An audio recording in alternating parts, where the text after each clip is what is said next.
മോനെ മിഥുൻ, നീ വേഗം നാട്ടിലേക്ക് വാടാ. എന്തു പറ്റിയമ്മ എന്നവൻ ചോദിച്ചപ്പോൾ നാട്ടിലെത്തിയിട്ട് പറയാം എന്നായിരുന്നു അവരുടെ മറുപടി. അവൻ്റെ അമ്മയുടെ വാക്കുകളിലെ പതർച്ച അവൻ മനസ്സിലാക്കിയത് കൊണ്ട് തന്നെ അവൻ വേഗം ഓഫീസിൽ നിന്ന് നാട്ടിലേക്ക് പുറപ്പെടാൻ തയ്യാറായി. അതിനു മുന്നേ അവൻ ബോസിനെ കണ്ട് കാര്യങ്ങൾ പറഞ്ഞു. What, 1 month ലീവോ? ഇംപോസിബിൾ എന്നവൻ്റെ ബോസ് അവൻ്റെ മുഖത്ത് നോക്കാതെ ലാപ്ടോപ്പിൽ നോക്കിക്കൊണ്ട് പറഞ്ഞു. അത് കേട്ട് അവൻ ഒന്നും പറയാതെ അവൻ്റെ ക്യാബിനിലേക്ക് പോയി. അവൻ്റെ ലാപ്പെടുത്ത് അവൻ്റെ റെസിഗ്നേഷൻ ലെറ്റർ തയ്യാറാക്കി. വീണ്ടും ബോസിൻ്റെ അടുത്തേക്ക് ചെന്നുകൊണ്ട് അയാൾക്ക് നേരെ ലെറ്റർ വലിച്ചെറിഞ്ഞ് അവൻ പുറത്തേക്ക് നടന്നു. ആ സമയം അവൻ്റെ മുഖത്തേക്ക് ബോസ് ഒന്ന് ലാപ്പിൽ നിന്ന് തലയുയർത്തി നോക്കി. അവൻ്റെ മുഖത്ത് ജോലി ഉപേക്ഷിക്കുന്നതിനുള്ള പ്രയാസമോ സങ്കടമോ പ്രകടമായിരുന്നില്ല. അതിന് കാരണവുമുണ്ട്. ഇടുക്കി നെൽവയൽ എന്നറിയപ്പെടുന്ന പ്രദേശത്തെ ബിസിനസ്സിൻ്റെ രാജാവ് എന്നറിയപ്പെടുന്ന ദിവാകരൻ തമ്പിയുടെ മകനാണ് മിഥുൻ. അവനൊരിക്കലും മറ്റൊരാളുടെ കീഴിൽ ജോലി ചെയ്യേണ്ട ആവശ്യമുണ്ടായിട്ടല്ല അവൻ ബാംഗ്ലൂരിൽ പ്രശസ്തമായ ഈ കമ്പനിയിൽ ജോലി ചെയ്യുന്നത്. അവൻ്റെ അച്ഛൻ ദിവാകരൻ തന്നെയാണ് അവനോട് പുറമെയുള്ള കമ്പനിയിൽ ജോലിക്ക് പോവാൻ ആവശ്യപ്പെട്ടത്. എങ്കിലേ ഒരു ബിസിനസ് എങ്ങനെയാണ് വളരുന്നതെന്നും അതിനെ വളർത്തിയെടുക്കാൻ എത്രമാത്രം കഷ്ടതകൾ താണ്ടണമെന്നും അറിയുകയുള്ളൂ എന്നായിരുന്നു അതിനുള്ള കാരണം. Hey Mithun, just wait. Resignation letter ഒന്നും വേണ്ട, നീ നിനക്ക് ആവശ്യമുള്ളത്ര ലീവ് എടുത്തോളൂ എന്നവൻ്റെ ബോസ് അവനോട് പറഞ്ഞു നിർത്തി. അവനായിരുന്നു ആ കമ്പനിയുടെ നെടുന്തൂൺ. അവൻ്റെ പങ്കാളിത്തം കമ്പനിക്ക് ഇല്ലാതെയായാൽ കോടികളുടെ നഷ്ടം വരുമെന്നറിയാവുന്നത് കൊണ്ടാണ് ബോസ് അവന് ലീവ് അനുവദിച്ചത്. ബോസ് അത് പറഞ്ഞപ്പോൾ അവൻ അയാളെ ഒന്ന് നോക്കിക്കൊണ്ട് അവൻ്റെ ബാഗുമെടുത്ത് പുറത്തേക്ക് നടന്നു. അവൻ പുറത്തെത്തിയപ്പോഴേക്കും അവൻ്റെ ബോസ് വിളിച്ചു പറഞ്ഞ ക്യാബ് അവനെ കൊണ്ടുപോവാൻ അവിടെ വന്നിരുന്നു. ക്യാബ് കണ്ടതും അവൻ വേഗത്തിൽ അതിൽ കയറി. മമാലിക്ക, വേഗം ഫ്ലാറ്റിലേക്ക് പോവൂ എന്നവൻ ഡ്രൈവർക്ക് നിർദ്ദേശം നൽകി. എന്നും അവൻ വരുന്നതും പോകുന്നതും അയാളുടെ ക്യാബിൽ തന്നെയായിരുന്നു. അയാൾ വേഗത്തിൽ ഫ്ലാറ്റിലേക്ക് കാർ ഓടിച്ചു. ക്യാബിൽ ഇരുന്നു കൊണ്ട് തന്നെ അവൻ നാട്ടിലേക്കുള്ള ഫ്ലൈറ്റ് ടിക്കറ്റ് എടുത്തു. അച്ഛനും അമ്മയും അവനേറെ പ്രിയപ്പെട്ടവരാണ്. അതുകൊണ്ട് തന്നെയാണ് അമ്മ ഒന്ന് വിളിച്ചപ്പോൾ അവനൊന്നും ചിന്തിക്കാതെ നാട്ടിലേക്ക് പോകുന്നതും. ക്യാബ് ഫ്ലാറ്റിൻ്റെ മുന്നിലെത്തി. അവൻ വേഗത്തിൽ ഇറങ്ങി ഫ്ലാറ്റിലേക്ക് ഓടി. അത്യാവശ്യം കരുതേണ്ട കുറച്ച് സാധനങ്ങൾ ഒരു ബാഗിലാക്കി അവൻ ഫ്ലാറ്റ് പൂട്ടിയിറങ്ങി. വീണ്ടും ക്യാബിൽ കയറി അവൻ എയർപോർട്ടിലെത്തി. നാട്ടിലെ എയർപോർട്ടിൽ അവൻ്റെ വീട്ടിലെ ഡ്രൈവർ അവനെ കൊണ്ടുപോവാൻ അവിടെ എത്തിയിരുന്നു. അവൻ വേഗത്തിൽ കാറിൽ കയറിയിരുന്നു. കാർ ചെന്ന് നിന്നത് അവരുടെ സ്വന്തം ഹോസ്പിറ്റലിൻ്റെ മുന്നിലായിരുന്നു. അവൻ സംശയത്തോടെ അവൻ്റെ ഡ്രൈവറുടെ മുഖത്തേക്ക് ഒന്ന് നോക്കി. ഒന്നുമില്ല കുഞ്ഞെ, അച്ഛനും അമ്മയും 102-ാം മുറിയിൽ കാണും എന്നയാൾ പറഞ്ഞപ്പോൾ അവന് തെല്ലാശ്വാസം തോന്നി. അവൻ വേഗത്തിൽ റൂമിലേക്ക് നടന്നു. റൂമിൻ്റെ മുന്നിലായി അവരുടെ വീട്ടിലെ കാര്യസ്ഥനും കൂടെ ഒരു കറുത്തിരുണ്ട പെൺകുട്ടിയും നിൽക്കുന്നുണ്ടായിരുന്നു. അവനെ കണ്ടതും അവർ ബഹുമാനം എന്നോണം അല്പം മാറി നിന്ന് ഒന്ന് പുഞ്ചിരിച്ചു. അവൻ വേഗം റൂമിൻ്റെ അകത്തേക്ക് കയറി. അവൻ അകത്തേക്ക് കയറിയപ്പോൾ കിടക്കയിൽ ചാരിക്കിടക്കുന്ന അവൻ്റെ അച്ഛനെയും തൊട്ടടുത്ത് തന്നെ നിൽക്കുന്ന അമ്മയെയുമാണ് അവൻ കാണുന്നത്. അമ്മേ, എന്തു പറ്റി എന്നും ചോദിച്ചുകൊണ്ട് അവൻ അവർക്കരികിലേക്ക് ചെന്നു. മോനെ, നീ വന്നോ എന്നും പറഞ്ഞ് അവൻ്റെ അമ്മ അവനെ കെട്ടിപ്പിടിച്ചുകൊണ്ട് കരഞ്ഞു. എന്താ അമ്മ, എന്തു പറ്റി എന്നവൻ അമ്മയോട് ചോദിച്ചു. ഒന്നുമില്ലടാ എന്നവൻ്റെ അച്ഛൻ മറുപടി പറഞ്ഞു. അച്ഛന് ചെറിയൊരു പനിയും തലവേദനയും വന്നു. ഡോക്ടറെ കാണിച്ചപ്പോൾ ഒരു വൃക്ക തകരാറാണെന്നും ഉടൻ തന്നെ വൃക്ക മാറ്റിവെക്കണമെന്നും അറിയിച്ചു. അതുപ്രകാരം ഞങ്ങൾ അച്ഛന് അനുയോജ്യമായ വൃക്ക കണ്ടെത്താൻ ശ്രമം തുടങ്ങി. പക്ഷേ അച്ഛന് അനുയോജ്യമായ വൃക്ക കണ്ടെത്താൻ കഴിഞ്ഞില്ല. അപ്പോഴാണ് നമ്മുടെ കാര്യസ്ഥൻ ശിവൻ ചേട്ടൻ അദ്ദേഹത്തിൻ്റെ വൃക്ക അനുയോജ്യമാകുമോ എന്ന് നോക്കുന്നത്. ഭാഗ്യമെന്ന് പറയട്ടെ, അച്ഛന് ശിവൻ ചേട്ടൻ്റെ വൃക്ക യോജിച്ചിരുന്നു. ദൈവത്തിൻ്റെ കൃപ കൊണ്ട് കുഴപ്പങ്ങളൊന്നുമില്ലാതെ 3 ദിവസം മുന്നേ അച്ഛൻ്റെ സർജറി കഴിഞ്ഞു. നിന്നോട് എല്ലാം കഴിഞ്ഞിട്ട് പറഞ്ഞാൽ മതിയെന്ന് അച്ഛൻ പറഞ്ഞു. അതുകൊണ്ടാണ് ആ സമയത്ത് നിന്നെ അറിയിക്കാഞ്ഞത്. എന്നും പറഞ്ഞുകൊണ്ട് അവൻ്റെ അമ്മ കണ്ണുനീർ തുള്ളികൾ തുടച്ചു മാറ്റി. ശിവൻ ചേട്ടന് കുഴപ്പമൊന്നുമില്ലല്ലോ എന്നു മിഥുൻ അവൻ്റെ അമ്മയോട് ചോദിച്ചു. ഏയ്, എനിക്കൊരു കുഴപ്പമില്ല എന്നും പറഞ്ഞുകൊണ്ട് ശിവൻ ചേട്ടൻ അകത്തേക്ക് വന്നു. കൂടെ കറുത്തിരുണ്ട ആ പെൺകുട്ടിയും. അച്ഛനും അമ്മയ്ക്കും ശിവൻ ചേട്ടനോട് തീർത്താ തീരാത്ത കടപ്പാടുണ്ടായിരുന്നു. ശിവ, ഇരിക്കെ എന്ന് ദിവാകരൻ പറഞ്ഞു. അയ്യോ വേണ്ട സാർ, ഞാനിവിടെ നിന്നോളാം എന്നും പറഞ്ഞ് ശിവൻ ചേട്ടൻ ദിവാകരൻ്റെ അടുത്തേക്ക് നിന്നു. ചേട്ടാ, വൃക്ക മാറ്റി വെച്ചിട്ട് 3 ദിവസമല്ലേ ആയിട്ടുള്ളൂ, നല്ല പോലെ റെസ്റ്റ് എടുക്കണം, ഒരു ഉപദേശം എന്ന പോലെ മിഥുൻ ശിവൻ ചേട്ടനോട് പറഞ്ഞു. കിടക്കയിൽ ഇങ്ങനെ പണിക്കൊന്നും പോവാതെ കിടക്കാൻ ഈ ശിവനെ കൊണ്ടാവില്ല മോനെ. മിഥുനിനെ നോക്കിക്കൊണ്ട് അയാൾ പറഞ്ഞു. സാർ, ഇതെൻ്റെ മകൾ അനഘ എന്നു പറഞ്ഞുകൊണ്ട് അവിടെ ഉണ്ടായിരുന്ന ആ കറുത്ത് ഇരുണ്ട പെൺകുട്ടിയെ അയാൾ പരിചയപ്പെടുത്തി. മോളെന്താ ചെയ്യുന്നേ? അമ്മ ചോദിച്ചു. ഞാൻ ഡിഗ്രി കഴിഞ്ഞു, ഇപ്പോൾ മെഡിക്കൽ കോഡിംഗ് ചെയ്തുകൊണ്ടിരിക്കുകയാണ് എന്നവൾ ഉത്തരം നൽകി. കാണാൻ നല്ല പോലെ കറുത്തിട്ടാണെങ്കിലും അവളെ കാണാൻ ഒരു പ്രത്യേക ഭംഗിയുണ്ടായിരുന്നു. മിഥുൻ അവളെ നോക്കി ഒന്ന് പുഞ്ചിരിച്ചു. അവൾ തിരിച്ചും. ഇതിനിടയിൽ ഡോക്ടർ അകത്തേക്ക് വന്നു. എന്താ ശിവ, നല്ല പോലെ റെസ്റ്റ് വേണമെന്ന് ഞാൻ പറഞ്ഞിരുന്നതല്ലേ? ശിവനെ അവിടെ കണ്ട ഡോക്ടർ പറഞ്ഞു.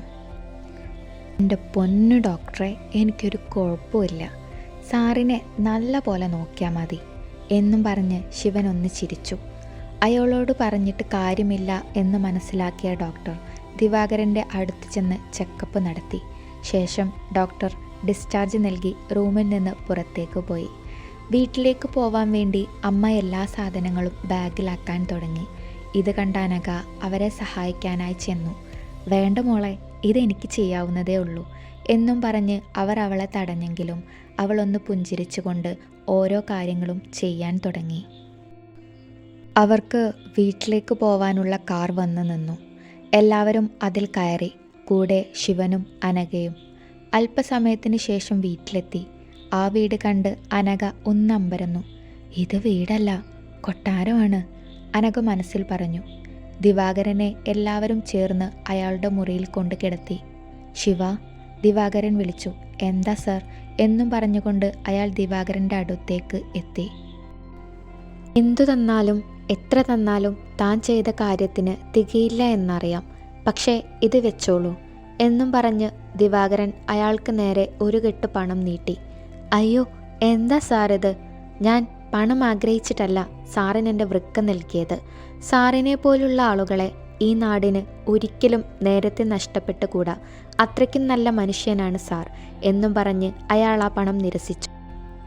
എങ്കിൽ ശരി സാർ, ഞാനും മോളും ഇറങ്ങട്ടെ എന്നും പറഞ്ഞ് അയാൾ ആ റൂമിൽ നിന്ന് പുറത്തേക്ക് നടന്നു. മോളെ, അയാൾ അനഘയെ വിളിച്ചു. അനഘ ആ വീടിൻ്റെ മനോഹാരിത ആസ്വദിച്ചു നിൽക്കുമ്പോഴാണ് അനഘ ശിവൻ്റെ വിളി കേട്ടത്. അവൾ വേഗത്തിൽ ശിവൻ്റെ അടുത്തേക്ക് നടന്നു. പോവാ മോളെ, അയാൾ പറഞ്ഞു. ശരി അച്ഛാ എന്നും പറഞ്ഞ് അവൾ അയാൾക്കൊപ്പം നടന്നു. ശിവൻ മിഥുനിനോടും അവൻ്റെ അമ്മയോടും യാത്ര പറഞ്ഞ് അവിടെ നിന്നിറങ്ങി. നേരം സന്ധ്യയോടെ ശിവനും അനഘയും അവരുടെ വീട്ടിലെത്തി. വീട്ടിലെത്തിയ പാടെ അനഘ ഡ്രസ്സെല്ലാം മാറി ശിവനൊരു ചായ ഇട്ട് കൊടുക്കാൻ വേണ്ടി അടുക്കളയിൽ കയറി. ചായയുമായി അനഘ വന്നപ്പോൾ അയാൾ തൊടിയിൽ തൂമ്പയെടുത്ത് കളയ്ക്കുകയായിരുന്നു. എന്താ അച്ഛാ ഇത്? ഭാരമേറിയ പണികളൊന്നും ചെയ്യരുതെന്നല്ലേ ഡോക്ടർ പറഞ്ഞിരിക്കുന്നത് എന്നും പറഞ്ഞ് അവൾ അയാളെ ശകാരിച്ചു. എനിക്കങ്ങനെ ഇരുന്നിട്ട് ഉറപ്പ് ഉറയ്ക്കുന്നില്ല എന്നായിരുന്നു അയാളുടെ മറുപടി. ദേ അച്ഛാ, ഇങ്ങ് കയറി വായോ എന്നവൾ ദയനീയമായി പറഞ്ഞു. അത് കേട്ടപ്പോൾ അയാൾ അകത്തേക്ക് കയറി വന്നു. അവൾ നൽകിയ ചായ ഒറ്റ വലിക്ക് ശിവൻ കുടിച്ചു തീർത്തു. അച്ഛാ, ഇങ്ങനെ ശ്രദ്ധയില്ലാതെ നടക്കല്ലേ, എനിക്ക് അച്ഛനേ ഉള്ളൂ എന്നും പറഞ്ഞ് അവൾ കരഞ്ഞു. കരയില്ലേ കുട്ടിയെ, ദേ ഇനി അച്ഛൻ റെസ്റ്റ് എടുത്തോളാം എന്നും പറഞ്ഞ് അയാൾ അവളുടെ കവിളിൽ ഒന്ന് തലോടി. എൻ്റെ കുട്ടി എന്താ രാത്രിക്ക് ഉണ്ടാക്കണത് എന്നയാൾ ചോദിച്ചു. ദോശ എന്നവൾ ഉത്തരം നൽകി. എന്നാ എൻ്റെ കുട്ടി ചെന്ന് ദോശ ഉണ്ടാക്കിക്കോളൂ, എനിക്കിന്ന് നേരത്തെ ഉറങ്ങണം എന്നയാൾ പറഞ്ഞു. അന്ന് രാത്രി ശിവനും അനഘയും നേരത്തെ ഭക്ഷണം കഴിച്ചുറങ്ങി. പിറ്റേ ദിവസം അനഘ 5 മണിയായപ്പോൾ എഴുന്നേറ്റു. എന്നും 4 മണിയാവുമ്പോൾ എഴുന്നേൽക്കാറുള്ള അച്ഛൻ എഴുന്നേറ്റ് കാണാത്തതുകൊണ്ട് അവൾ അച്ഛൻ്റെ മുറിയിലേക്ക് ചെന്നു. അച്ഛാ, ദേ നോക്കിയേ, നേരെ ഒരുപാടായിരിക്കണു, എഴുന്നേൽക്കണ്ടേ എന്നും പറഞ്ഞ് അനഘ അച്ഛനെ വിളിച്ച് അടുക്കളയിലേക്ക് നടന്നു. അല്പസമയം കഴിഞ്ഞിട്ടും അച്ഛൻ്റെ ഒരനക്കവും കേൾക്കാത്തതുകൊണ്ട് അവൾ മുറിയിലേക്ക് ചെന്നു. അച്ഛാ എന്നും പറഞ്ഞവൾ അയാളെ തട്ടി വിളിച്ചു. അയാളുടെ ശരീരം ആകെ തണുത്തിരുന്നു. അച്ഛാ എന്നും വിളിച്ച് അവൾ പൾസ് നോക്കി. അതെല്ലാം 2 മണിക്കൂർ മുന്നേ തന്നെ നിലച്ചിരുന്നു. ഭാസ്കരൻ തമ്പിയുടെ ഫോൺ നിൽക്കാതെ ബെല്ലടിച്ചുകൊണ്ടിരുന്നു. പൂജാമുറിയിലായിരുന്ന അദ്ദേഹത്തിൻ്റെ ഭാര്യ അംബിക ബെല്ലടിക്കുന്നത് കേട്ട് മുറിയിലേക്ക് വന്നു. ഭാസ്കരൻ തമ്പി ആ സമയം ബാത്റൂമിലായിരുന്നു. ഏട്ടാ, ഡ്രൈവർ ശങ്കരൻ ആണല്ലോ വിളിക്കുന്നത്. ഫോണിൽ നോക്കിക്കൊണ്ട് അംബിക ഭാസ്കരൻ തമ്പിയോട് വിളിച്ചു പറഞ്ഞു. ഫോൺ എടുത്തു നോക്കൂ എന്നയാൾ മറുപടി പറഞ്ഞു. ഹലോ, പറയൂ എന്നവൾ പറഞ്ഞപ്പോൾ അപ്പുറത്തെ സൈഡിൽ നിന്ന് കരഞ്ഞുകൊണ്ട് ശങ്കരൻ പറഞ്ഞു, നമ്മുടെ ശിവേട്ടൻ പോയി. അത് കേട്ടതും അംബിക ഒന്നമ്പരന്നു. അതും പറഞ്ഞ് ശങ്കരൻ ഫോൺ ഓഫ് ചെയ്തിരുന്നു. കുറച്ചു കഴിഞ്ഞപ്പോൾ തന്നെ ഭാസ്കരൻ ബാത്റൂമിൽ നിന്ന് പുറത്തേക്ക് വന്നു. ആ സമയം അംബിക കരയുന്നതാണ് കാണുന്നത്. എന്തുപറ്റി? അയാൾ അവളോട് ചോദിച്ചു. ശിവേട്ടൻ പോയി എന്നും പറഞ്ഞ് അംബിക കരഞ്ഞു. ആ വാർത്ത കേട്ടതും ദിവാകരൻ ഒന്ന് ഞെട്ടി. റെസ്റ്റ് വേണ്ട സമയമായതുകൊണ്ട് തന്നെ ദിവാകരൻ ശിവനെ കാണാൻ പോന്നില്ല. മിഥുനും അംബികയും ശിവനെ അവസാനമായി കാണാൻ ചെന്നു. അംബികയ്ക്കും ദിവാകരനും ശിവൻ ദൈവതുല്യനായിരുന്നു. പക്ഷേ അതുപോലെ ഒരടുപ്പം മിഥുനിന് അയാളോട് ഉണ്ടായിരുന്നില്ല. ശിവന്റെ വീട്ടിലെത്തിയപ്പോൾ അധികം ആരും തന്നെ അവിടെ ഉണ്ടായിരുന്നില്ല. അച്ഛൻ്റെ അടുത്തായി ഇരുന്നു കൊണ്ട് അനഘ കരയുന്നുണ്ട്. അവളെ കണ്ടപ്പോൾ അംബികയ്ക്ക് സങ്കടം തോന്നി. അധികം വൈകാതെ ശിവന്റെ അന്ത്യകർമ്മങ്ങൾ ചെയ്യാൻ തുടങ്ങി. അനഘ അപ്പോഴും കരയുകയായിരുന്നു. കർമ്മങ്ങളെല്ലാം കഴിഞ്ഞു. ജീവന്റെ ജീവനായ അച്ഛൻ അവളിൽ നിന്ന് പിരിഞ്ഞുപോയി എന്ന് വിശ്വസിക്കാൻ അവൾക്കാവുമായിരുന്നില്ല. അംബികയ്ക്ക് അനഘയെ എന്തു പറഞ്ഞ് ആശ്വസിപ്പിക്കണം എന്നറിയുമായിരുന്നില്ല. കർമ്മങ്ങൾ കഴിഞ്ഞ പാടെ വന്നവരെല്ലാം പിരിഞ്ഞു തുടങ്ങി. അമ്മ, പോവാം എന്ന് മിഥുൻ അംബികയോട് പറഞ്ഞു. അവർ അവനെ ഒന്ന് ദേഷ്യത്തോടെ നോക്കി. പിന്നെ അവൻ ഒന്നും പറയാതെ അപ്പുറത്തേക്ക് മാറി നിന്നു. എല്ലാവരും പോയിക്കഴിഞ്ഞു. അനഘ മാത്രമായി ആ വീട്ടിൽ. അവളെ അവിടെ വിട്ടിട്ട് പോവാൻ അംബികയ്ക്കായില്ല. മോളെ, എഴുന്നേൽക്ക്, എന്നിട്ട് കുറച്ച് കഞ്ഞി കുടിക്ക് എന്നും പറഞ്ഞ് അവർ അവളെ തലോടി. എനിക്കൊന്നും വേണ്ട അംബികാമേ എന്നവൾ പറഞ്ഞു. അങ്ങനെ പറഞ്ഞ് ശരിയാവില്ല, എഴുന്നേൽക്ക് എന്നും പറഞ്ഞ് അവർ അവളെ എഴുന്നേൽപ്പിച്ചു. ശേഷം കുറച്ച് കഞ്ഞി അവൾക്ക് വാരി കൊടുക്കാൻ തുടങ്ങി. ആദ്യം അവൾ വിസമ്മതിച്ചുവെങ്കിലും അംബികാമ്മയുടെ നിർബന്ധം കൊണ്ട് അവൾ കഞ്ഞി കുടിച്ചു. മോളെ, നീ എൻ്റെ കൂടെ പോരൂ. ഇവിടെ ഒറ്റയ്ക്ക് നിൽക്കാൻ നിനക്ക് സാധ്യമല്ല എന്ന് അംബികാമ്മ അവളോട് പറഞ്ഞു. ഇല്ല, ഞാൻ എങ്ങോട്ടും ഇല്ല എന്നും പറഞ്ഞ് അവൾ കരഞ്ഞു. ഏയ്, കരയല്ലേ. എന്നിട്ട് വേണ്ട സാധനങ്ങൾ എടുത്ത് എൻ്റെ കൂടെ പോന്നോളൂ. ഞങ്ങളുടെ ശിവൻ്റെ മോളെ അങ്ങനെ ഒറ്റയ്ക്കാക്കി പോവാൻ ഞങ്ങൾക്കാവില്ല എന്ന് അംബികാമ്മ വീണ്ടും പറഞ്ഞു. ഒരുപാട് തവണ അനഘ വരുന്നില്ല എന്ന് പറഞ്ഞിട്ടും അംബികാമ്മ സമ്മതിച്ചില്ല. അങ്ങനെ അവളുടെ ആ കൊച്ചു വീട് പൂട്ടി അവൾ അവർക്കൊപ്പം പോയി. മൗനമായ യാത്രയ്ക്ക് ശേഷം അവർ ദിവാകരൻ തമ്പിയുടെ വീട്ടിലെത്തി. അനഘ കാറിൽ നിന്ന് ഇറങ്ങി അവിടെ തന്നെ അല്പസമയം നിന്നു. അത് കണ്ട അംബികാമ്മ അവളുടെ അടുത്തേക്ക് ചെന്നുകൊണ്ട് അവളുടെ കൈകൾ പിടിച്ച് അകത്തേക്ക് കയറ്റി. അവർ വരുന്നതും കാത്ത് പുറത്ത് തന്നെ ദിവാകരനും ഉണ്ടായിരുന്നു. അനഘയെ അവർക്കൊപ്പം കണ്ട് അദ്ദേഹത്തിനും സന്തോഷമായി. അവളുടെ മുഖത്ത് വല്ലാത്ത സങ്കടവും ക്ഷീണവും ഉണ്ടെന്ന് മനസ്സിലാക്കിയ ദിവാകരൻ അപ്പോൾ അവളോട് ഒന്നും ചോദിക്കാൻ മുതിർന്നില്ല. അംബികാമ്മ അവൾക്കുള്ള മുറി കാണിച്ചു കൊടുത്തു. അവളുടെ വീട് പോലും അത്ര വലുപ്പമുണ്ടായിരുന്നില്ല. ആ മുറിയിൽ ഇല്ലാത്ത സൗകര്യങ്ങൾ ഒന്നും തന്നെ ഉണ്ടായിരുന്നില്ല. പക്ഷേ അനഘ അതൊന്നും തന്നെ ശ്രദ്ധിച്ചില്ല. അവളെ മുറിയിലാക്കി റെസ്റ്റ് എടുത്തോളൂ എന്നും പറഞ്ഞ് അവർ പുറത്തേക്ക് നടന്നു. അനഘ ഒന്ന് കുളിക്കാനായി ബാത്റൂമിൽ കയറി. തണുത്ത വെള്ളം അവളുടെ ശരീരത്തിന് ഒരു ഉണർവ് നൽകി. കുളിയെല്ലാം കഴിഞ്ഞ് അവൾ പുറത്തിറങ്ങി. ശേഷം കട്ടിലിൽ പോയി ഒന്ന് കിടന്നു. കിടന്നപ്പോൾ തന്നെ അവൾ ഉറക്കത്തിലേക്ക് വീണു. അംബികേ, നീ ചെയ്തത് നല്ല കാര്യമാണ്. ആ കുട്ടിക്ക് ഇനി ആരുണ്ട്? അതിനെങ്ങോട്ട് കൊണ്ടുവന്നത് നീ ചെയ്ത നല്ല പ്രവൃത്തിയാണ്, ദിവാകരൻ അംബികയോട് പറഞ്ഞു. അങ്ങനെ അവിടെ ഒറ്റയ്ക്കിട്ട് പോരാൻ പറ്റുമോ നമ്മുടെ മോളെ? അങ്ങനെ പോന്ന ശിവൻ നമ്മളോട് പൊറുക്കുമോ എന്ന് അംബിക പറഞ്ഞു. നേരം സന്ധ്യയോടടുത്തപ്പോഴാണ് അനഘ ഉറക്കത്തിൽ നിന്ന് ഉണരുന്നത്. അവൾ വേഗത്തിൽ പുറത്തേക്ക് നടന്നു. അംബികാമ്മ അടുക്കളയിലായിരുന്നു. അവൾ അങ്ങോട്ട് ചെന്നു.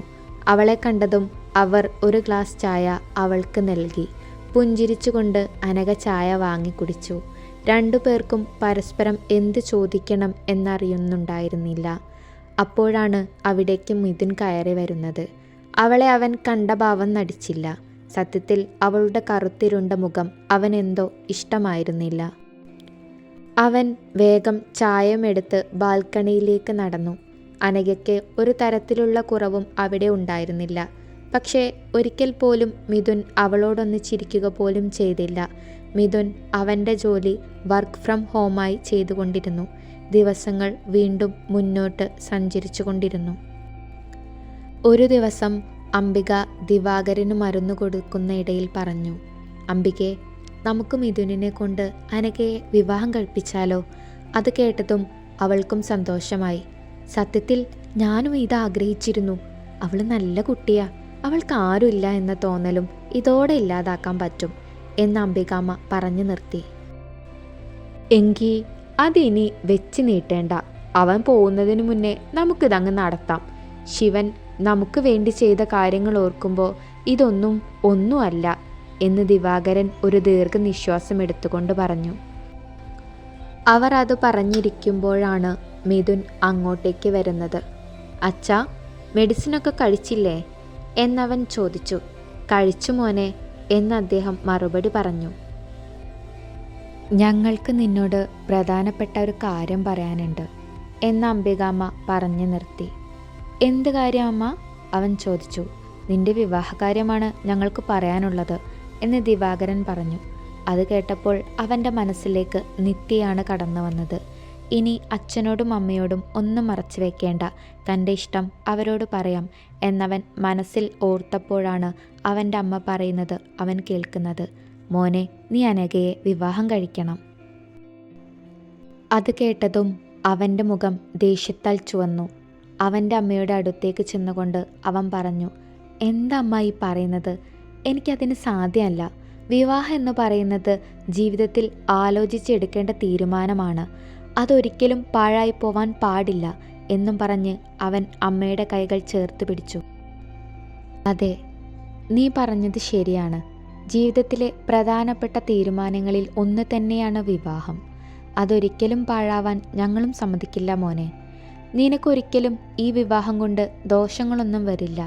പകരം നിന്റെ ജീവിതം നന്നാവുകയുള്ളൂ എന്നവൻ്റെ അച്ഛൻ പറഞ്ഞു നിർത്തിക്കൊണ്ട് വീണ്ടും പറഞ്ഞു. നീ ഇന്ന് നിന്റെ അച്ഛനെ ജീവനോടെ കാണുന്നുണ്ട് എങ്കിൽ അതിനൊരേ ഒരു കാരണം ശിവനാണ്. ആ കുട്ടി ഒരു അനാഥയാണ് മോനെ. അവൾക്ക് നീ ഒരു ജീവിതം നൽകിയാൽ അതിൻ്റെ അത്ര പുണ്യം വേറെ കിട്ടാനില്ല എന്നവൻ്റെ അമ്മയും പറഞ്ഞപ്പോൾ എതിർത്ത് പറയാൻ വാക്കുകൾ കിട്ടാതെ അവൻ പരതി. ഛാ, എനിക്കൊരു കുട്ടിയെ എന്നവൻ പറഞ്ഞു തീരുന്നതിന് മുന്നേ അവൻ്റെ അമ്മ പറഞ്ഞു തുടങ്ങി. ഇനി കൂടുതലൊന്നും ചിന്തിക്കാനില്ല. ഈ വിവാഹം ഞാനും അച്ഛനും തീരുമാനിച്ചു കഴിഞ്ഞു എന്നും പറഞ്ഞ് അംബികാമ്മ റൂമിൽ നിന്ന് പുറത്തേക്ക് നടന്നു. ഒന്നും ചെയ്യാൻ കഴിയാതെ അവൻ അവിടെ തന്നെ അല്പസമയം നിന്നു. അംബികാമ്മ അവിടെ നിന്ന് നേരെ ചെന്നത് അനഘയുടെ അടുത്തേക്കായിരുന്നു. അവളുടെ റൂമിലെത്തിയപ്പോൾ അവൾ അലക്കിയ വസ്ത്രങ്ങൾ കബോർഡിലേക്ക് വെക്കുകയായിരുന്നു. മോളെ, ആ വിളി കേട്ടതും അവൾ തിരിഞ്ഞു നോക്കി. അംബികാമ്മ അവളുടെ കൈകൾ ചേർത്ത് പിടിച്ചുകൊണ്ട് പറഞ്ഞു, മോളെ, നീ എത്ര നാൾ ഒറ്റയ്ക്ക് ഇങ്ങനെ ജീവിക്കും? നിനക്കൊരു കൂട്ട് വേണ്ടേ? അതുകൊണ്ട് നിന്റെ വിവാഹം ഞങ്ങൾ ഉറപ്പിക്കാൻ പോവാണ്. അവർ പറയുന്നതൊന്നും തന്നെ അവൾക്ക് മനസ്സിലായില്ല. എനിക്ക് എന്നവൾ പറഞ്ഞു തുടങ്ങും മുന്നേ അവർ പറഞ്ഞു തുടങ്ങി, എൻ്റെ മകൻ മിഥുൻ നിന്നെ വിവാഹം കഴിക്കും. നിനക്കതിൽ എതിർപ്പൊന്നുമില്ലല്ലോ?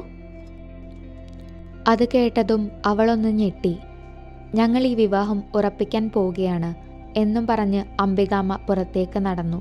അന്ന് രാത്രി മിഥുനിന് കിടന്നിട്ട് ഉറക്കം വന്നില്ല. അവൻ്റെ മനസ്സ് നിറയെ നിത്യയാണ്. അവൻ്റെ ഓഫീസിൽ ജോലി ചെയ്യുന്ന കുട്ടിയാണ് നിത്യ. കഴിഞ്ഞ 3 വർഷമായി അവർ പ്രണയത്തിലാണ്. അവളെ മറക്കാൻ മിഥുനിന് ആവുമായിരുന്നില്ല. അവൻ ഒട്ടും പ്രതീക്ഷിച്ചില്ല ഇങ്ങനൊരു അട്ടിമറി. അവളുടെ അവസ്ഥയും അങ്ങനെ തന്നെയായിരുന്നു. അംബികാമ്മ പറഞ്ഞ കാര്യങ്ങളെല്ലാം അവളുടെ കാതുകളിൽ അങ്ങനെ മുഴങ്ങിക്കൊണ്ടിരുന്നു.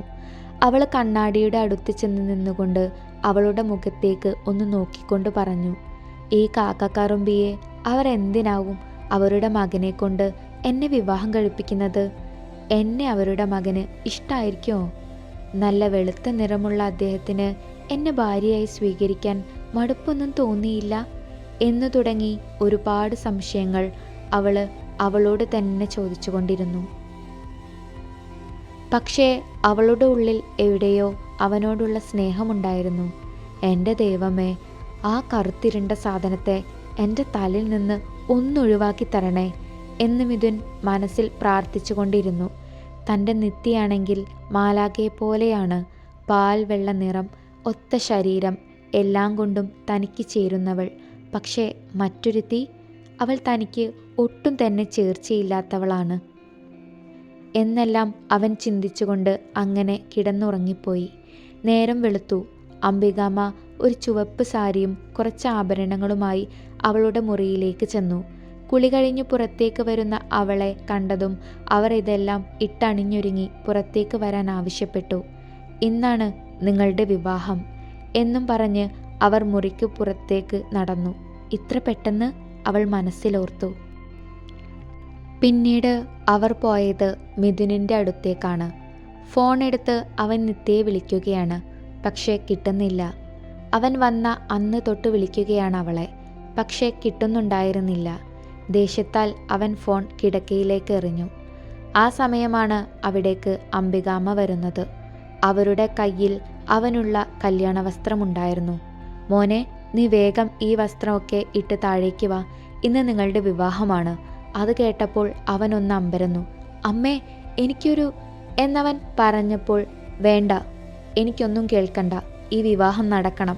നിന്റെ അച്ഛന് ജീവൻ തന്ന ആ മനുഷ്യന് ഇത്രയെങ്കിലും തിരിച്ചു കൊടുത്തില്ല എങ്കിൽ പിന്നെ എന്തിനു കൊള്ളാം നമ്മളെ എന്ന് പറഞ്ഞ് അവരുടെ മിഴികൾ തുടച്ചുകൊണ്ട് അവർ പുറത്തേക്ക് നടക്കാൻ നേരം തിരിഞ്ഞു നിന്നുകൊണ്ട് പറഞ്ഞു, 10 മണിക്കാണ് മുഹൂർത്തം, വേഗം വാ എന്ന് പറഞ്ഞ് അവർ പുറത്തേക്ക് നടന്നു.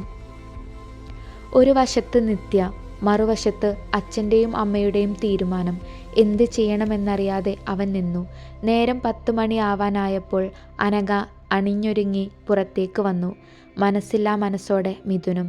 അവരെ 2 പേരെയും കണ്ട അവൻ്റെ അച്ഛനും അമ്മയ്ക്കും സന്തോഷം കൊണ്ട് കണ്ണും മനസ്സും നിറഞ്ഞു. അവനൊന്ന് തിരിഞ്ഞു നോക്കിയപ്പോൾ അനഘയുടെ മുഖം കണ്ടു. അവൾ ആ സാരിയിൽ കൂടുതൽ കറുത്ത് ഇരുണ്ടതുപോലെ എന്നവന് തോന്നി. ദിവാകരൻ 2 പേരുടെയും കൈകൾ പിടിച്ചുകൊണ്ട് ഒരുക്കി വെച്ചിരിക്കുന്ന മണ്ഡപത്തിലേക്ക് കയറി. പൂജാരിയും ദിവാകരൻ തമ്പിയുടെ കുറച്ചു കൂട്ടുകാരും വിരലിലെണ്ണാവുന്ന കുറച്ചു ബന്ധുക്കളും മണ്ഡപത്തിനരികിലുണ്ടായിരുന്നു. മണ്ഡപത്തിലേക്ക് കയറാൻ നേരം മിഥുനിൻ്റെ ഹൃദയം വല്ലാതെ മിടിച്ചുകൊണ്ടിരുന്നു. ഈ കറുത്തിരണ്ടവളെ ഞാൻ എൻ്റെ ഭാര്യയായി സ്വീകരിച്ചാൽ എൻ്റെ ജീവിതം ഇല്ലാതാവും എന്ന കാര്യത്തിൽ സംശയമില്ല എന്നാലോചിച്ചു കൊണ്ടിരിക്കുമ്പോഴാണ് പൂജാരി അവന് നേരെ താലി നീട്ടുന്നത്. എന്തോ മനസ്സിലുറപ്പിച്ചുകൊണ്ട് അവൻ താലി വാങ്ങി അവളുടെ കഴുത്തിൽ ചാർത്തി. വിവാഹം കഴിഞ്ഞ് വൈകുന്നേരം വലിയ രീതിയിലുള്ള റിസപ്ഷൻ നടന്നു. അതിൽ കൂടിയവരെല്ലാം അവനും അവളും രാവും പകലുമുള്ള വ്യത്യാസമുണ്ട് എന്ന് പറഞ്ഞുകൊണ്ട് ചിരിച്ചുകൊണ്ടിരുന്നു. മറ്റു ചിലർ ഭാസ്കരൻ തമ്പിയെയും അംബികയെയും പഴി പറഞ്ഞുകൊണ്ടിരുന്നു. എന്നാലും ഇത്രയും പണവും പ്രതാവും ഉണ്ടായിട്ടും ഈ കറുത്തവളെയാണോ ആ പാൽ നിറമുള്ള പാവം മിഥുനിന് കിട്ടിയത് എന്ന് മറ്റു ചിലർ. അവിടെ കൂടിയവരുടെ മുഖഭാവത്തിൽ നിന്ന് തന്നെ എല്ലാവരുടെയും ചിന്ത എന്തെന്ന് അവൻ മനസ്സിലാക്കിയത് കൊണ്ട് തന്നെ അവളിൽ നിന്ന് അവൻ അകന്നകന്ന് നിന്നുകൊണ്ടിരുന്നു. ഫോട്ടോ എടുക്കാനായി വന്ന ഫോട്ടോഗ്രാഫർ അവനോട് അവളെ ചേർത്ത് നിർത്താൻ ആവശ്യപ്പെട്ടു. തനിക്ക് ഞാൻ എങ്ങനെയാണോ നിൽക്കുന്നത് അതുപോലെ ഫോട്ടോ എടുക്കാൻ പറ്റുമെങ്കിൽ എടുക്ക്, അല്ലെങ്കിൽ എടുക്കാതെ ഇരിക്ക് എന്നും പറഞ്ഞ് അവൻ അയാളോട് ചൂടായി. എല്ലാവരോടും ദേഷ്യപ്പെടുന്ന മിഥുനിനെ കണ്ടുകൊണ്ടിരിക്കുന്ന അനഘയ്ക്ക് എന്തെന്നില്ലാത്ത ഒരു പരവേശം വന്നു. അവളുടെ നെറ്റിയിൽ വിയർപ്പ് പൊടിഞ്ഞു. തന്നെ ഇഷ്ടമില്ല എന്നവൾ അതിലൂടെ മനസ്സിലാക്കി. പാർട്ടിയെല്ലാം കഴിഞ്ഞ് ആളുകൾ പിരിഞ്ഞു. അനഘ ഡ്രസ്സെല്ലാം മാറി സെറ്റും മുണ്ടുമെടുത്ത് അവൾ കണ്ണാടിയിൽ നോക്കിക്കൊണ്ട് അവളുടെ മുഖത്ത് അവളൊന്ന് തലോടി. കഴിയുന്നത്ര അവളുടെ കറുപ്പിനെ അവൾ മറച്ചു പിടിക്കാൻ ശ്രമിച്ചെങ്കിലും അതിനവൾക്ക് സാധിച്ചില്ല എന്നതാണ് സത്യം. മോളെ എന്നും വിളിച്ചുകൊണ്ട് അംബികാമ്മ അങ്ങോട്ടേക്ക് വന്നു. അവളെ അവർ ചേർത്ത് പിടിച്ചുകൊണ്ട് മിഥുനിൻ്റെ റൂമിലേക്ക് അവളെയും കൊണ്ട് നടന്നു. അവളെ റൂമിലാക്കി പോരാ നേരം അവർ അവളുടെ കയ്യിലേക്ക് ഒരു ഗ്ലാസ് പാൽ വെച്ചു കൊടുത്ത് പുറത്തേക്ക് നടന്നു. ആദ്യമായാണ് അവൻ്റെ മുറിയിലേക്ക് അവൾ കയറുന്നത്. വലിയ 5 മുറികളുടെ വലിപ്പം ആ ഒറ്റ മുറിക്കുണ്ട്. ഒരു ഭാഗത്ത് ഒരു ഷെൽഫ് നിറയെ പുസ്തകങ്ങൾ അടുക്കി പെറുക്കി വെച്ചിരിക്കുന്നു. അതിനരികിലായി ഒരു കുഞ്ഞു ടേബിളും കസാരയും ഉണ്ട്. അപ്പുറത്തെ സൈഡിലായി കിടക്കാൻ ഒരു രാജകീയ കട്ടിലും അതിൽ ഒരു ബെഡുമുണ്ട്. അതിൻ്റെ എതിർവശത്തായി വമ്പൻ മല പോലെ ഒരു ഷെൽഫ്. അതിൽ 500-ൽ പരം വസ്ത്രങ്ങൾ അടുക്കിപ്പെറുക്കി വെച്ചിരിക്കുന്നു. അവൾ അതെല്ലാം നിരീക്ഷിച്ചു കൊണ്ടിരിക്കുമ്പോഴാണ് റൂമിലേക്ക് മിഥുൻ വരുന്നത്. അവനെ കണ്ടതും അവളൊന്ന് പുഞ്ചിരിച്ചു. അവളെ കണ്ട ഭാവം നടിക്കാതെ അവൻ തോർത്തെടുത്ത് കുളിക്കാനായി ബാത്റൂമിലേക്ക് നടന്നു. കുളിയെല്ലാം കഴിഞ്ഞ് അവൻ പുറത്തേക്ക് വന്നു. മിഥുനേട്ടാ, പാൽ എന്നും പറഞ്ഞ് അവൾ അവന് നേരെ പാല് നീട്ടിയതും അവൻ ഒറ്റത്തട്ട്. അവളുടെ പാല്! നീ എൻ്റെ ഭാര്യ ചമയാൻ വരണ്ട കറുപ്പാട്ടി. നിന്നെ തലയിൽ വെക്കേണ്ടി വന്നത് എൻ്റെ വിധി. എനിക്ക് നിന്നെ തീരെ ഇഷ്ടമല്ല. നിന്നെ കാണുന്നത് പോലും എനിക്ക് അറപ്പാണ്. എൻ്റെ ഭാര്യയാവാനുള്ള ഒരു യോഗ്യതയും നിനക്കില്ലടി കറുപ്പാട്ടി എന്നും പറഞ്ഞ് അവൻ കട്ടിലിലേക്ക് നടന്നു. അവിടെ ഉണ്ടായിരുന്ന ഒരു തലയണ നിലത്തിട്ട് കൊടുത്തുകൊണ്ട് മിഥുൻ വീണ്ടും പറഞ്ഞു, നിന്റെ സ്ഥാനം ദേ അവിടെയാണ് എന്നും പറഞ്ഞ് അവൻ തിരിഞ്ഞു കിടന്നു. അവൻ അത്രയും പറഞ്ഞു കഴിഞ്ഞപ്പോൾ അവളുടെ ഹൃദയം ഒന്ന് പിടഞ്ഞു. പക്ഷേ സങ്കടമൊന്നും വന്നില്ല. കുട്ടിക്കാലം മുതൽ കേൾക്കുന്ന പേരാണ് കറുപ്പാട്ടി എന്നത്. അതുകൊണ്ട് തന്നെ ഈ വാക്ക് തൻ്റെ ജീവിതത്തിൽ ആദ്യമായല്ല. പലരിലും താൻ പലവിധ പേരുകളിലാണ് അറിയപ്പെടുന്നത്. കാക്ക, കരിക്കട്ട, കരിവണ്ട്, അങ്ങനെ തുടങ്ങി ആ പേരുകളുടെ എണ്ണം പോയിക്കൊണ്ടിരുന്നു. പക്ഷേ ഭർത്താവായ മനുഷ്യനിൽ നിന്ന് അവൾ അത് കേട്ടപ്പോൾ ഹൃദയത്തിലെവിടെയോ ചോര പൊടിഞ്ഞു. അവൻ അവൾക്കായി എറിഞ്ഞുകൊടുത്ത തലയണ എടുത്ത് നിലത്ത് ഒരറ്റത്ത് പോയി കിടന്നു. നേരം പുലർന്നു. കുളിയെല്ലാം കഴിഞ്ഞ് അവൾ അടുക്കളയിലേക്ക് നടന്നു. സഹായത്തിനായി വരുന്ന ചേച്ചി നേരത്തെ പണികളെല്ലാം എടുത്തുകൊണ്ടിരിക്കുകയായിരുന്നു. കുഞ്ഞെ, ഇത് ചായ എടുത്തു വെച്ചിട്ടുണ്ട്, കുടിച്ചോളൂ എന്നവർ പറഞ്ഞു. അംബികാമ്മ എവിടെ? അവൾ ചോദിച്ചു. സാറിന് മരുന്ന് കൊടുക്കാനായി റൂമിലേക്ക് പോയി, അവർ മറുപടി പറഞ്ഞു. അവൾ 2 ഗ്ലാസ്സിലേക്ക് ചായ പകർന്നു. അതുമെടുത്ത് അവൾ ദിവാകരൻ തമ്പിയുടെ മുറിയിലേക്ക് നടന്നു. അവളെ കണ്ടപ്പോൾ 2 പേർക്കും സന്തോഷമായി. അംബികാമ്മേ, ചായ എന്നും പറഞ്ഞ് അവൾ ചായ ടേബിളിൽ വെച്ചു. സാർ, ഇത് ചായ. അത് കേട്ടപ്പോൾ ദിവാകരൻ തമ്പി അവളെ ഒന്ന് നോക്കിക്കൊണ്ട് പറഞ്ഞു, മോളെ, സാർ എന്നല്ല ഇനി വിളിക്കേണ്ടത്, അച്ഛ എന്നാണ് എന്നും പറഞ്ഞ് അദ്ദേഹം അവളുടെ തലമുടി തഴുകി. ആ നിമിഷം അവളുടെ കണ്ണുകൾ നിറഞ്ഞൊഴുകാൻ തുടങ്ങി. അത് കണ്ട അംബികാമ്മ അവളുടെ കണ്ണുകൾ തുടച്ചു മാറ്റി. മോളെ, നീ മിഥുനിന് ചായ കൊടുത്തോ? അത് ഇല്ല അംബികാമ്മേ എന്നവൾ ഉത്തരം നൽകി. എന്നാൽ വേഗം നീ അവന് ചായ കൊണ്ടു കൊടുക്ക് എന്നവർ പറഞ്ഞപ്പോൾ അംബികാമ്മ കൊണ്ടുകൊടുത്താൽ മതി എന്നവൾ പറഞ്ഞു. ഇനി മുതൽ നീയാണ് അവന് ചായ കൊണ്ടു കൊടുക്കേണ്ടതും അവൻ്റെ കാര്യങ്ങളെല്ലാം ശ്രദ്ധിക്കേണ്ടതും, അല്ലാതെ ഞാനല്ല എന്നും പറഞ്ഞ് അവർക്ക് കൊണ്ടുവന്ന ചായ അവളുടെ കയ്യിലേക്ക് അവർ വെച്ചു കൊടുത്തു. ആ ചായ അവന് നൽകാൻ അവർ അവളോട് ആവശ്യപ്പെടുകയും ചെയ്തു. അംബികാമ്മ പറഞ്ഞത് പ്രകാരം അവൾ ചായയുമായി റൂമിലേക്ക് നടന്നു. അവൻ അപ്പോൾ എഴുന്നേറ്റ് എക്സസൈസ് ചെയ്യുകയായിരുന്നു. ചായ. അത് കേട്ടതും അവൻ അവളെ ഒന്ന് തറപ്പിച്ചു നോക്കി. എന്നിട്ട് എഴുന്നേറ്റ് അവളുടെ അടുത്തേക്ക് ചെന്നുകൊണ്ട് പറഞ്ഞു, നീ ആരെടി എനിക്ക് ചായ കൊണ്ടുതരാൻ എന്നവൻ ദേഷ്യത്തോടെ ചോദിച്ചു. അത് അംബികാമ്മ പറഞ്ഞപ്പോൾ എന്നവൾ പറഞ്ഞു നിർത്തി. നിന്റെ കയ്യിൽ നിന്ന് ചായ കുടിക്കാനുള്ള ഗതികേട് എനിക്ക് വന്നിട്ടില്ലടി കറുപ്പാട്ടി എന്നും പറഞ്ഞ് അവൻ പുറത്തേക്ക് നടന്നു. വീണ്ടും വീണ്ടുമുള്ള അവൻ്റെ ഈ പെരുമാറ്റം അവളെ നല്ലപോലെ വേദനിപ്പിക്കുന്നുണ്ട്. അവളുടെ കണ്ണുകൾ നിറഞ്ഞൊഴുകാൻ തുടങ്ങിയിരുന്നു. താൻ ഒരിക്കലും ഒരു ദാമ്പത്യ ജീവിതം സ്വപ്നം കണ്ടവളല്ല. +2 പഠിച്ചു കൊണ്ടിരിക്കുമ്പോൾ തന്നെ അവളുടെ അച്ഛൻ അവൾക്ക് വേണ്ടി വിവാഹം നോക്കാൻ തുടങ്ങിയിരുന്നുവെങ്കിലും ആർക്കും തന്നെ അവളെ ഇഷ്ടമാകുമായിരുന്നില്ല. എല്ലാം അവളുടെ നിറത്തിൻ്റെ പേരിൽ മുടങ്ങിപ്പോയിക്കൊണ്ടിരുന്നു.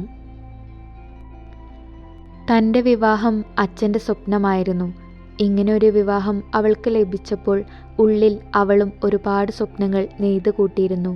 എല്ലാം ഒരു നിമിഷം കൊണ്ട് ചിന്നിച്ചിതറി. പക്ഷേ ആർക്കും വേണ്ടാത്ത കറുപ്പ് നിറത്തെ അവൾ ഒരിക്കൽ പോലും വെറുത്തിരുന്നില്ല. കാരണം അവളുടെ അച്ഛനും കറുപ്പ് നിറമായിരുന്നു.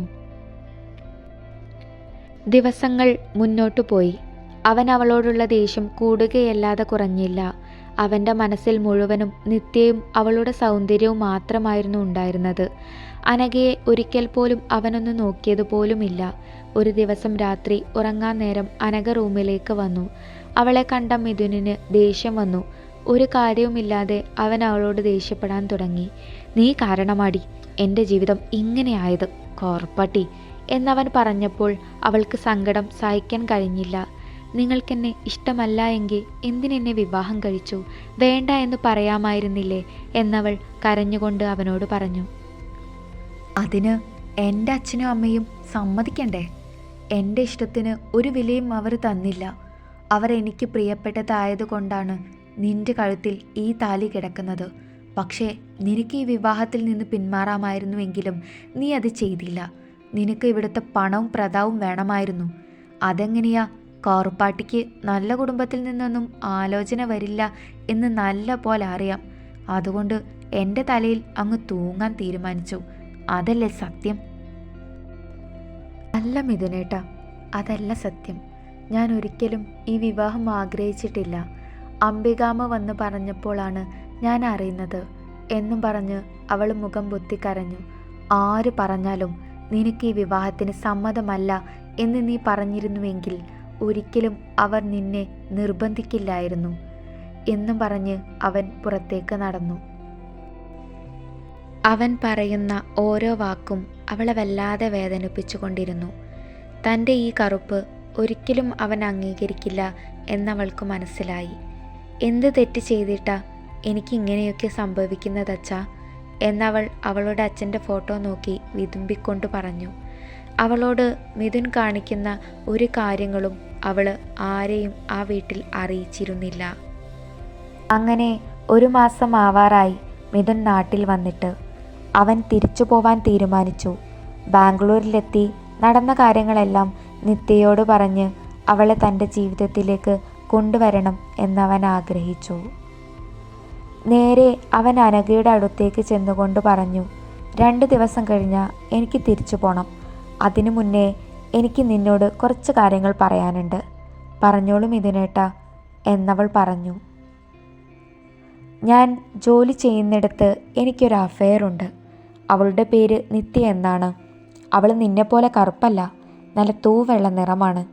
ഞാൻ ആ ബന്ധം അച്ഛനോടും അമ്മയോടും പറയാൻ ശ്രമിച്ചതാണ്. പക്ഷേ അവർ അത് കേൾക്കാൻ കൂട്ടാക്കിയില്ല. എനിക്ക് നിൻ്റെ കൂടെ ജീവിക്കാൻ തീരെ താല്പര്യമില്ല.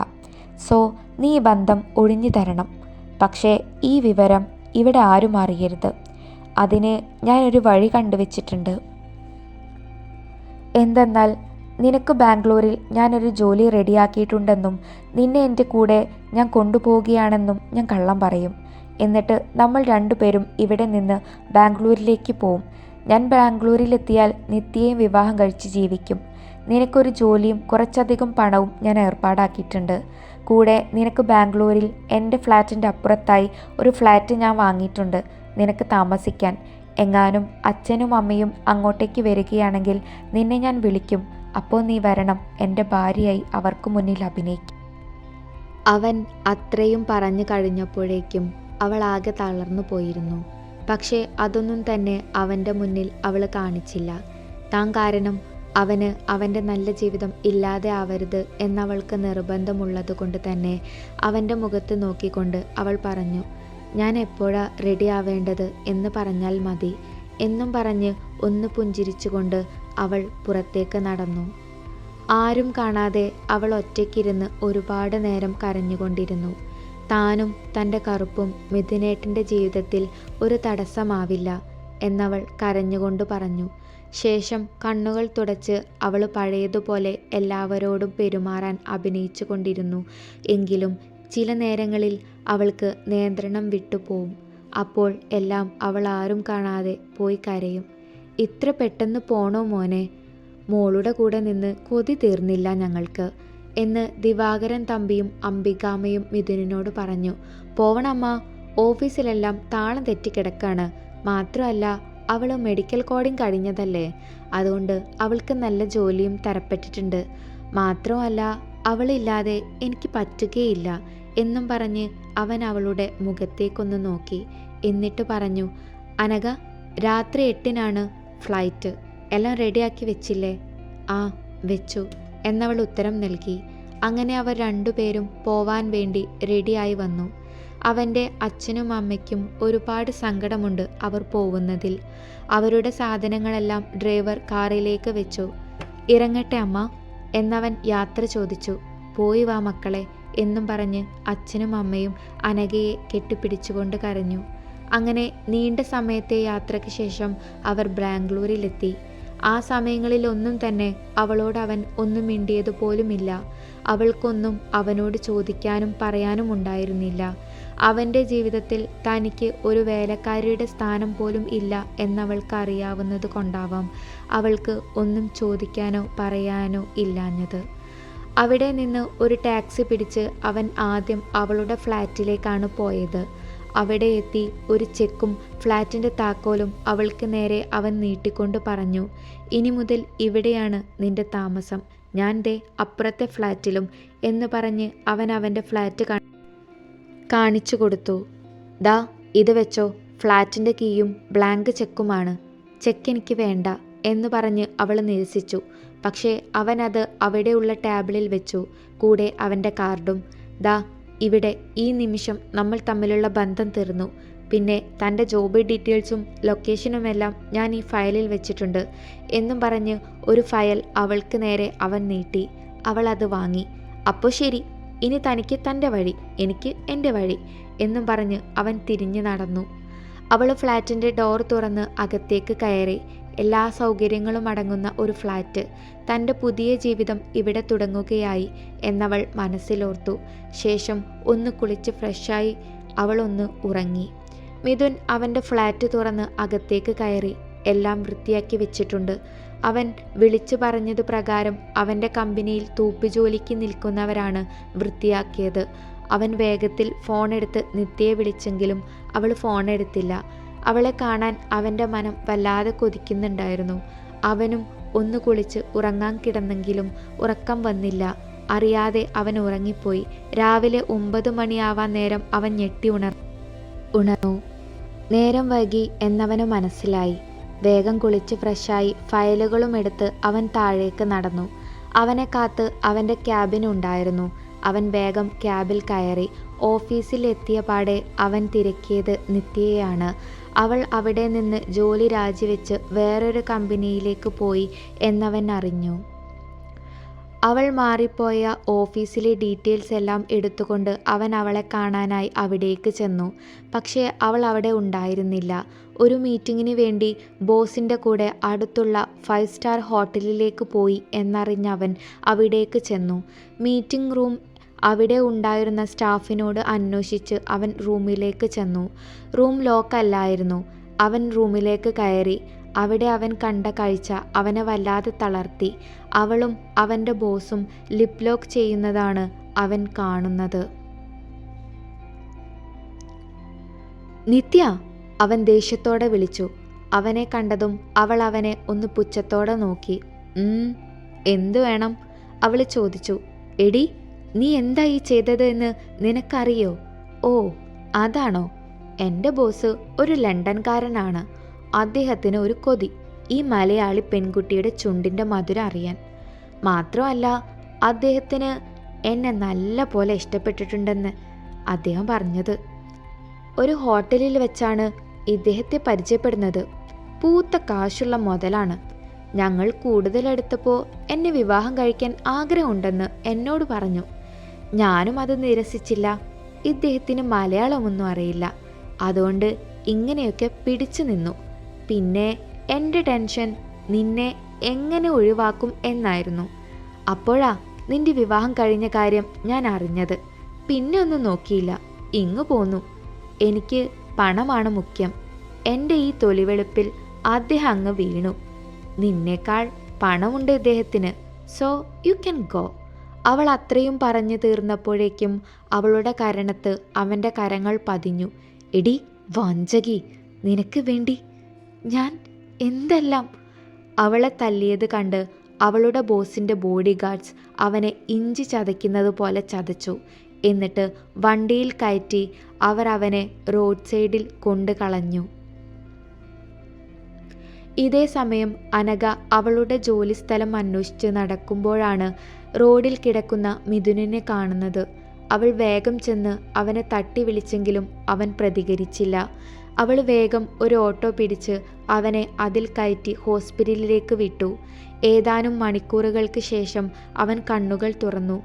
അവിടെ അവൻ കാണുന്നത് അവൻ്റെ കാലുകൾ തടവുന്ന അനഘയെയാണ്. അവൻ കണ്ണുകൾ തുറന്നത് അവൾ കണ്ടു. എന്തെങ്കിലും വേണോ? അവൾ ചോദിച്ചു.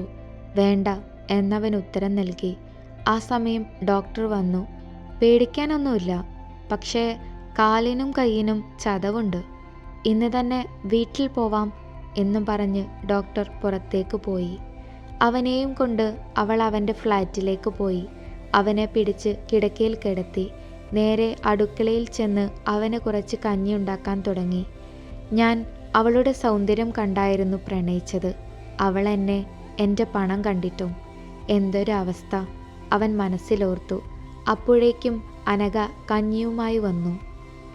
അവൻ്റെ കട്ടിലിൻ്റെ അരികിലായി ഒരു കസാരയിട്ട് അവൾ ഇരുന്നു കൊണ്ട് അവന് കഞ്ഞി വാരിക്കൊടുക്കാൻ തുടങ്ങി. ഒരു അത്ഭുതമെന്നോണം അവൻ അവളെ തന്നെ നോക്കിക്കൊണ്ട് അവൾ നൽകിയ എല്ലാ കഞ്ഞിയും അവൻ കുടിച്ചു തീർത്തു. ശേഷം അവന് വേണ്ട ഗുളികയും നൽകി. അന്ന് രാത്രി അവൾ അവൻ്റെ ഫ്ലാറ്റിൽ നിന്നു. അവന് വല്ല ആവശ്യവും വന്നാലോ എന്ന് കരുതി. രാത്രി 12 മണിയോടെ അവന് വേദന വല്ലാതെ കൂടി. വേദന സഹിക്കാൻ പറ്റാതെ അവൻ വാവിട്ട് കരയാൻ തുടങ്ങി. അവൻ്റെ കരച്ചിൽ കേട്ട് അനഘ ഓടി അവൻ്റെ അടുത്തേക്ക് ചെന്നു. എന്തുപറ്റി? അവൾ ചോദിച്ചു. സഹിക്കാൻ കഴിയാത്ത വേദന എന്നും പറഞ്ഞവൻ വീണ്ടും കരഞ്ഞു. അവൾ വേഗം അടുക്കളയിൽ പോയി ഫ്ലാസ്കിൽ തിളപ്പിച്ച് വെച്ച ചൂടുവെള്ളവുമായി വന്നു. ശേഷം അവളുടെ ബാഗിൽ നിന്ന് കുഴമ്പെടുത്ത് അവൻ്റെ കൈകളിലും കാലിലും അവൾ കുഴമ്പ് തേച്ചു കൊടുത്തു. ശേഷം ചൂടുവെള്ളത്തിലേക്ക് തോർത്തുമുക്കി അവൻ്റെ കയ്യിലും കാലിലും വെച്ചു പിടിപ്പിച്ചു. അതവന് നേരിയ ആശ്വാസം നൽകി. അവൾ അവന് തോർത്തിൻ്റെ ചൂട് പോവുന്നതിനനുസരിച്ച് വീണ്ടും വീണ്ടും ചൂട് വെച്ചു കൊടുത്തുകൊണ്ടിരുന്നു. വേദന ഒന്ന് കുറഞ്ഞപ്പോൾ അവൻ അറിയാതെ ഉറക്കത്തിലേക്ക് വഴുതി വീണു. നേരം പുലർന്നപ്പോൾ അവൻ്റെ കാലുകൾ തടവി തടവി അവൻ്റെ കാലിൻ്റെ അടിയിൽ ഉറങ്ങിക്കിടക്കുന്ന അനഘയെയാണ് അവൻ കാണുന്നത്. അവനെന്തോ വല്ലാത്ത കുറ്റബോധം തോന്നി. അനഘ, അവൻ അവളെ തട്ടി വിളിച്ചു. അവൾ പെട്ടെന്ന് എഴുന്നേറ്റിരുന്ന് അവളുടെ കണ്ണുകൾ തിരുമ്മി. ചായ എടുക്കാം എന്നും പറഞ്ഞ് അവൾ അടുക്കളയിലേക്ക് നടന്നു. അവൻ അവളെ തന്നെ നോക്കിയിരുന്നു. അല്പസമയം കഴിഞ്ഞപ്പോൾ അവൾ ചായയുമായി അവൻ്റെ അടുത്തേക്ക് ചെന്നു. ചൂട് പറക്കുന്ന ചായ അവൻ ചുണ്ടോടടുപ്പിച്ചു. ആ ചായയ്ക്ക് പ്രത്യേക സ്വാദുള്ളതുപോലെ അവന് തോന്നി. അവൻ പതിയെ എഴുന്നേറ്റ് ബാൽക്കണിയിലേക്ക് നടക്കാൻ ശ്രമിച്ചപ്പോൾ അവൻ കാൽ വഴുതി വീണു. അവൻ വീണത് കണ്ട അനഘ അവൻ്റെ അടുത്തേക്ക് ഓടിച്ചെന്നു. എന്താ പറ്റിയേ? അവൾ അല്പം പേടിയോടെ ചോദിച്ചു. ഏയ് ഒന്നുമില്ല, ഞാൻ ബാൽക്കണിയിൽ പോയി ഇരിക്കാൻ പോയതാ. എവിടെ പോവണം എന്നുണ്ടെങ്കിൽ എന്നോട് പറഞ്ഞാൽ പോരെ, ഞാൻ ആക്കി തരുമല്ലോ എന്നവൾ അവനെ പിടിച്ചെഴുന്നേൽപ്പിച്ചുകൊണ്ട് പറഞ്ഞു. അവൻ അവളെ ഒന്ന് സ്നേഹത്തോടെ നോക്കി. അവൾ അവനെ ബാൽക്കണിയിൽ കൊണ്ടിരുത്തി. എന്നിട്ടവൾ വീണ്ടും അടുക്കളയിലേക്ക് നടന്നു. അവളോടുള്ള ദേഷ്യമെല്ലാം സ്നേഹമായി മാറുന്നുണ്ട് എന്നവൻ തിരിച്ചറിഞ്ഞു. അവനെ ബാത്റൂമിൽ കൊണ്ടുപോകുന്നതും അവനെ കുളിപ്പിക്കുന്നതും ഭക്ഷണം വാരിക്കൊടുക്കുന്നതും എല്ലാം അവളായിരുന്നു. ആ ചുരുങ്ങിയ കാലയളവിൽ അവളുടെ മനസ്സിൻ്റെ ഭംഗി അവൻ തിരിച്ചറിഞ്ഞു. അവൻ അവളെ പ്രണയിക്കാൻ തുടങ്ങി. അവളോട് അവന് എന്തോ ഒരു പ്രത്യേക ഇഷ്ടവും സ്നേഹവും തോന്നിത്തുടങ്ങിയിരുന്നു. ഒരു ദിവസം രാവിലെ അവൾ അവന് ഭക്ഷണം കൊടുക്കുന്ന സമയം കോളിംഗ് ബെല്ലടിച്ചു. അവൾ ചെന്ന് വാതിൽ തുറന്നു. അവൻ്റെ കൂടെ ജോലി ചെയ്യുന്നവരായിരുന്നു അത്. അവർ അകത്തേക്ക് കയറി. ഇപ്പോൾ എങ്ങനെയുണ്ട്? കൂട്ടത്തിൽ ഒരാൾ ചോദിച്ചു. ഐ എം ഓക്കെ നൗ എന്നവൻ പറഞ്ഞു. അപ്പോഴാണ് അനഘയെ അവർ കാണുന്നത്. ഇതാരാ? കൂട്ടത്തിൽ വേറൊരാൾ ചോദിച്ചു. എൻ്റെ ഭാര്യയാണ് എന്നവൻ സന്തോഷത്തോടെ അവരുടെ മുഖത്ത് നോക്കിക്കൊണ്ട് പറഞ്ഞു. അവൾ അത് കേട്ടപ്പോൾ അവനെ ഒന്ന് നോക്കി. ആ നിമിഷം അവളുടെ കണ്ണുകൾ നിറഞ്ഞിരുന്നു, കൂടെ മനസ്സും. അവരെല്ലാം അവനോട് യാത്ര പറഞ്ഞിറങ്ങി. അവൾക്കെന്തോ അടക്കാൻ കഴിയാത്ത സന്തോഷമുണ്ടായിരുന്നുവെങ്കിലും അവൾ അത് പുറത്ത് കാട്ടിയില്ല. അവൻ പതിയെ അടുക്കളയിലേക്ക് ചെന്നിരുന്നു. അനഘ, അവൻ അവളെ വിളിച്ചു. അവൾ പതിയെ തിരിഞ്ഞു നോക്കി. എന്താ? അവൾ ചോദിച്ചു. എടോ, തനിക്ക് എന്നോട് ദേഷ്യമുണ്ടോ? ഏയ്, എന്തിന്? അവൾ തിരിച്ചു ചോദിച്ചു. താൻ ഇവിടെ വാ, എനിക്ക് തന്നോട് ഒരു കാര്യം പറയാനുണ്ട് എന്നവൻ പറഞ്ഞപ്പോൾ അവൾ അവൻ്റെ അരികിൽ ചെന്നിരുന്നു. അവൻ അവളുടെ കൈകൾ ചേർത്ത് പിടിച്ചുകൊണ്ട് പറഞ്ഞു. ഞാൻ തന്നെ ഒരുപാട് വേദനിപ്പിച്ചു. താൻ എന്നോട് ക്ഷമിക്കണം. മുഖസൗന്ദര്യമല്ല ഒരു പെണ്ണിന് വേണ്ടത്, ഹൃദയഭംഗിയാണ് വേണ്ടത് എന്ന് താൻ തെളിയിച്ചു. തന്നെ എനിക്ക് ഒരുപാട് ഇഷ്ടമാണ്. താൻ എന്നെ വിട്ടു പോവരുത് എന്നവൻ പറഞ്ഞപ്പോൾ അവൾ അവൻ്റെ വായ പൊത്തിക്കൊണ്ട് പറഞ്ഞു. ഇല്ല, ഞാൻ ഒരിക്കലും മിഥുനേട്ടനെ വിട്ടുപോവില്ല എന്നും പറഞ്ഞ് അവൾ കരഞ്ഞു. അവൻ അവളെ അവനോട് ചേർത്ത് പിടിച്ചു. രണ്ടുപേരും ഒരുപാട് നേരം കെട്ടിപ്പുണർന്നുകൊണ്ട് കരഞ്ഞു. 4 മാസങ്ങൾക്ക് ശേഷം അനഘയുടെ കൈ പിടിച്ചുകൊണ്ട് മിഥുൻ എയർപോർട്ടിലേക്ക് നടന്നു. നമ്മൾ വരുന്ന കാര്യം അച്ഛനും അമ്മയും അറിഞ്ഞിട്ടുണ്ടോ മിഥുനേട്ടാ എന്ന് അനഘ അവനോട് ചോദിച്ചു. ഏയ് ഇല്ലടോ, നമ്മൾ ചെല്ലുമ്പോൾ അറിഞ്ഞാൽ മതി എന്നും പറഞ്ഞ് അവൻ അവളെ അവനോട് ചേർത്ത് പിടിച്ചു. പ്ലെയിൻ അവൻ്റെ നാട്ടിലെ എയർപോർട്ടിലെത്തി. ടാക്സി പിടിച്ച് അവർ വീട്ടിലെത്തി. അവരെ കണ്ടതും അംബികാമ്മയ്ക്കും ഭാസ്കരൻ തമ്പിക്കും അടക്കാൻ കഴിയാത്ത സന്തോഷമായി. പരസ്പരം രണ്ടുപേരുടെയും സ്നേഹവും കരുതലും കണ്ട് അംബികാമ്മയ്ക്കും ഭാസ്കരൻ തമ്പിക്കും ഹൃദയവും മനസ്സും നിറഞ്ഞു. ഇനി അവർ രണ്ടുപേരും ജീവിക്കട്ടെ, നിറഭേദമില്ലാതെ ജീവിതാവസാനം വരെ.